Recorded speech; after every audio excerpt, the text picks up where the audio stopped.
বাংলা চলচ্চিত্রের মেগাস্টার শাকিব খান এবং জনপ্রিয় অভিনেত্রী সাবিলা নূর একসঙ্গে হাজির হচ্ছেন বহুল প্রতীক্ষিত সিনেমা রকস্টার নিয়ে। পরিচালনায় রয়েছেন মেধাবী নির্মাতা আমজাদ বসু। এই ঈদ উল আজহায় বড় পর্দায় আসছে ভালোবাসা, স্বপ্ন, সংগ্রাম আর মিউজিক্যালি দুর্দান্ত এক গল্প।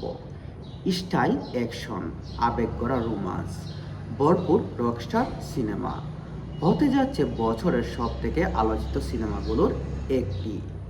শাকিব খানের নতুন লুক, সাবিলা নূরের দুর্দান্ত উপস্থিতি এবং চমকপ্রদ গল্প ইতিমধ্যেই দর্শকদের মধ্যে তৈরি করেছে ব্যাপক উত্তেজনা।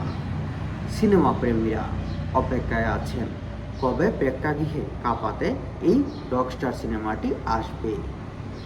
এই ঈদে পরিবার বন্ধুবান্ধব নিয়ে প্রস্তুত হন এক অন্যরকম সিনেমেটিক অভিজ্ঞতার জন্য। বাংলা সিনেমার নতুন ইতিহাস গড়তে যাচ্ছে এই রকস্টার সিনেমাটি।